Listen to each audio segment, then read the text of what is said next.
ولدت توريا الشاوي بحومة القلقين القديمة بمدينة فاس يوم 14 ديسمبر عام 1936.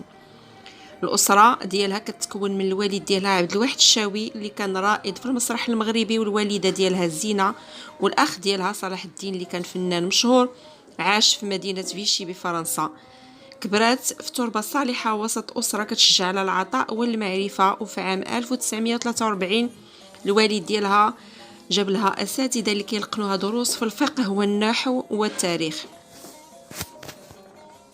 وتعددت المواهب ديال توريا، وكان منها التمثيل اللي مارسته بشغف، وملي قرر المخرج الفرنسي أندري زوبادا إخراج فيلم البوابة السابعة على ساتيان بورت في مدينة فاس عام 1948 قامت بدور سينمائي برفقة الأب ديالها، وكان العمر ديالها آنذاك 13 عام. كانت توريا مولعة أيضا بالألعاب الميكانيكية وعاشقة لتفكيكها وتركيبها، وبعيدة عن ألعاب الأطفال العادية، وكانت كترقب بإعجاب الطائرات اللي كانت كتحلق فوق المنزل ديالهم. في صغارها مرضت توريا بمرض صدري، ونصح الطبيب الوالد ديالها وقال له خد بنتك للمطار وحاول توسط عند شي حد اللي غيقوم بجولة بالطفلة في الأعالي فهو شفاء لحالتها. قبل الأب وبحث على اللي غيساعده في تحقيق وصفة الطيران الشافية للابنة ديالو، وتحقق هذا الشيء واستطاعت التجول في السماء. وهذه التجربة هي اللي جعلتها تحط مجال الطيران هدفا رئيسيا لها منذ الصغر. على الرغم من أن حلم الطيران كان صعب المنال، إلا أن الوالد ديالها كان دائما كيشجعها على تحقيق الحلم ديالها، وأصر على تسجيلها في مدرسة تيتمليل للطيران اللي كانت مخصصة للفرنسيين. كان حلم توريا تحدي للسلطات الاستعمارية آنذاك.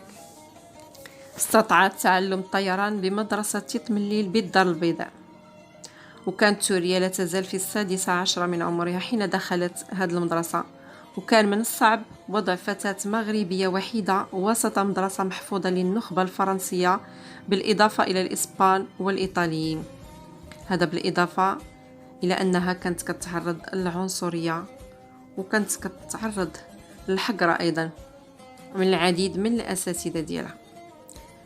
كان الأب والأم كيقتطعوا واحد الميزانية كبيرة كيوفروها باش يقدروا يسددوا بها تكاليف ديال الدراسة اللي كانت مكلفة، وكذلك توفير ثمن التنقل المدرسة اللي كانت كتواجد في أطراف المدينة، يعني في منطقة خلاء.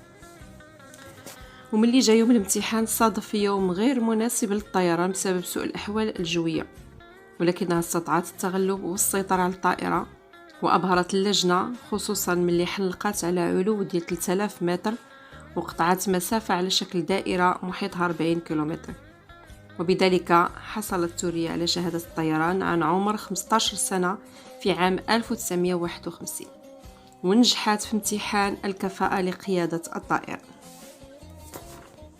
وهكذا كانت توريا أول امرأة عربية ومسلمة وإفريقية كتحصل على شهادة الطيران في هذا السن المبكرة، وكانت أيضا سباقة للحصول على وظيفة ربان طائرة في المغرب على مستوى الرجال والنساء معا. وعقب هذا النجاح تلقت العديد من التبريكات المحلية والدولية مثل عبد الكريم الخطابي، الاتحاد النسوي الجزائري، والأستاذ علال الفاسي اللي قال لبها هكذا أحب أن يكون الأباء. وتلقت صورة موقعة من الطيارة الفرنسية جاكلين أوريول، واستقبلها الملك محمد الخامس بالقصر وهنأها، وكان برفقته الأميرات لاله عائشة ولاله ملكة. تعرضت توريا الشاوي لمحاولات متكررة للاغتيال، لكنها باءت بالفشل. أولها كانت في أوائل نوفمبر 1954، بحيث وضعت مجموعة إرهابية فرنسية قنبلة حدا الباب الفيلا اللي كانت كتسكن فيها بشارع الإسكندرة مالي. لحقت خسائر جسيمة بالمكان، ولكن ما تصاب حتى شي حد. والثانية كانت في أواخر ديسمبر بعد ما دخلت الطوموبيل ديالها للمرآب، كانت برفقة والد ديالها، وكانوا غاديين لدارهم. تم إطلاق 8 طلقات من رشاشة أوتوماتيكية، ولحسن الحظ ما تصاب حتى شي واحد فيهم. وفي أغسطس 1955 شرطيان فرنسيان حاول إطلاق النار عليها، وهي بداخل السيارة ديالها بصحبة والدتها، ولكن احتشاد الناس حال دون إصابتهما.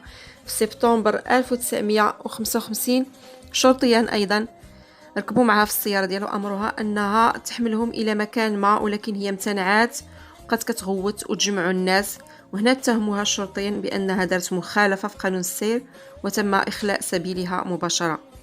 وفي مارس، يعني في الأول من مارس 1956 بالضبط، أي قبل يوم واحد من إعلان استقلال المغرب عن الحماية الفرنسية، وكان العمر ديالها 19 سنة، واغتيلت برصاص في رأسها أمام منزل عائلتها.